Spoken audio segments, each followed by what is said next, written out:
This Student Athlete Spotlight brought to you by King Tire, Sue Hayden, and Carlock Nissan. I'm Zach Jones, Sports Director at WBBJ, and we are here at Trinity Christian Academy, home of the Lions, for National Student Athlete Day.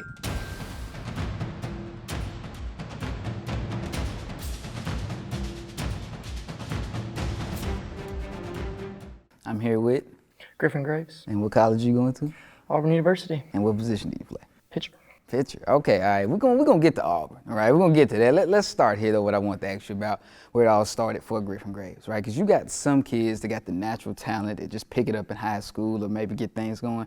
But for you, when did you first pick up the baseball and start having fun? Well, when I was 3 years old, my parents put a baseball in my hand right when I got out of the womb. Like it was, hey, hand it to you, and like they forced me to play. That's a true story. When I was little, I would run around in circles in the outfield and cry because I didn't want to play the sport because I didn't really know much about it. Right. And at the age of 7, I decided to start playing travel ball, and that's when I fell in love with the game. And here you are. And that's why we're here. All right. Okay. So and also like when you were you still having fun, right? Oh yeah. Right, you know what they said, the moment you stop having fun with it, you'll be done with it, right? But you're still having fun with it, right? So when did you realize at what age like I can do this, and not just do this, but like at a high level, like play next level ball?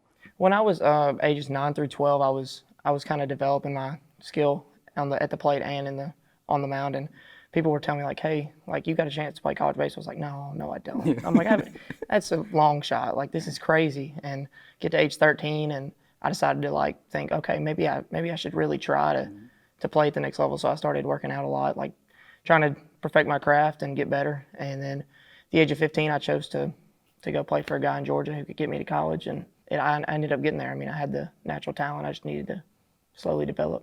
Right. And you're legitimate. Like, honestly, right? You do your thing when you're on the mound, right? So, like you just said, a lot of extra work, getting people in your corner and whatnot. So, talk about that a little bit more. So, I've worked with a lot of guys, a lot of hitting coaches, a lot of pitching coaches, and they've kind of helped guide me to stay on my track where I'm at. And the main guy who's gotten me to where I'm at today, and the college standpoint, would be a guy by the name of Chris McCraney, who he's for a travel organization in Georgia, and he took a shot at me one tournament we were playing against his team, and we actually got killed. It was 15-1, and and he just saw me playing hard, and not even as a pitcher. And sure enough, he texted me after the game. He's like, "Hey, you want a spot to play and get a chance to go to college?" I was like, "Sure." And then we had a lot of conversation. I ended up playing for him the next summer, and then that fall I committed to play at Auburn. So it was kind of crazy how I had a guy on my side, and he's like, he trusted me all the way through everything. So that's amazing, man. So as you're just saying, you're going to Auburn.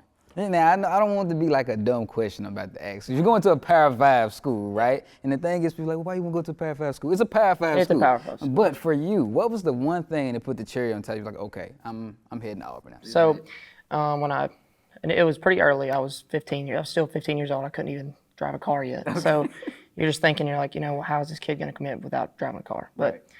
Long story short is basically I had 2 offers, and Auburn was one of them. And basically Auburn wasn't on my top 5 list of schools I wanted to go to or anything. And I talked to their coaches, and then they immediately jumped on it. Like their coaches are sincere, like great men, and I loved them.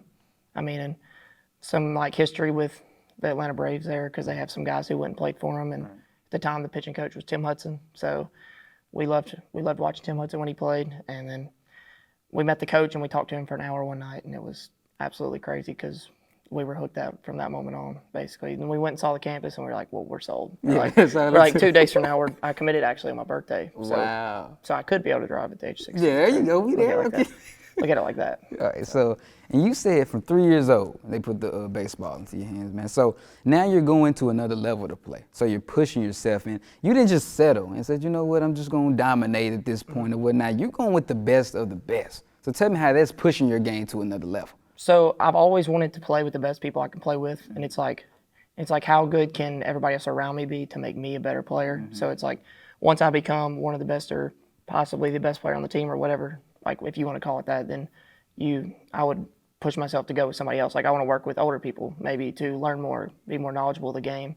And then the more knowledge comes with more hard work in a smarter way. And basically elevating my game came from me playing with people that are better than me. Right. So it's like when you play with people better than you, you're like, you know what, I want to push myself to be at that level. So I end up pushing myself to that level, and then it's just like it's like you think I hit a ceiling and then you just keep climbing because you find more people who are better. So it's just a mountain and you keep climbing. That's amazing, man. Here's another thing as well. You got the grades for it too, right? So it used to be a time where people would be like, well, you know, they're really good on the diamond, really good on the court, they ain't got the grades. I don't see a lot of that nowadays, though. That's a good thing, right? Yes. So talk about what being a student athlete means to you.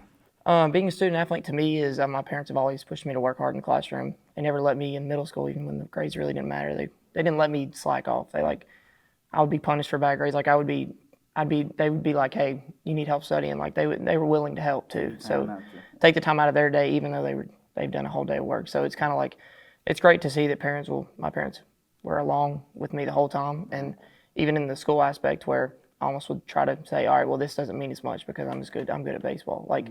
But I was always pushing myself in the classroom and on the diamond. So it was kind of working really good for me. So. And I like to ask a lot of people about the high school, the impact they had on them. But I like to toot y'all horn too. What impact you think you would leave here at TCA? I would think that I would show a man of hard work, so in that I'll always give all I got, like no matter what sport I'm playing. I mean, I played basketball earlier in high school, and then I ended up focusing on baseball towards the end, but I would always give 110% with whatever I did. Right. And I always want to leave a legacy of I'm a humble man. I want to be on the field like I'm not gonna talk to their team. I'm this guy who's gonna be to myself. And I'm not really vocal with things. I'm just kind of out there and I'm like, hey, you know what, I'm a good player. I'm going to show it and not talk about it. Let me ask you something. So that's another Griffin Graves right there somewhere. A little child somewhere, right, watching what you do. If they were to ask you, like, man, what's the blueprint? How do I do what you've done? Like, how do I get there?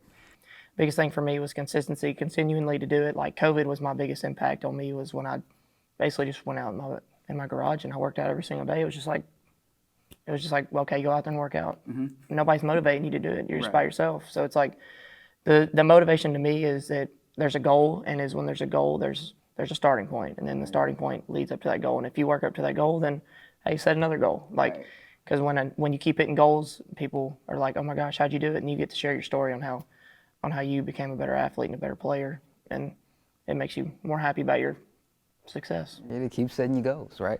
So let me ask you this as well. Is this something you'd like to do at the pro level? I think you can do anything you put your mind to, right? So, like, do you think that's something you would like to do next Well, it's level? been thought about a lot. Mm-hmm. I've always loved baseball to where I could play at the pro level, and if I get the opportunity to do so, that would be amazing. Like, it's a gift, and I would love to, if I ever get to the pro level, I'd love to show to others basically like what working from this age to this age is going to get you. Like, if I work from this age to this age, then I could talk about their development, the consistency, all those things I just said, that basically a player would be like, hey, well, how did he get so good? Like, and I would love to share my story with them when I get there.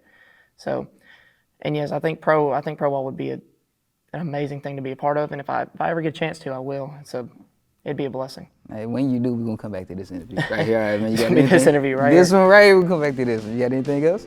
Mm-mm. All right, man. Appreciate you, bro. Hey. Yeah.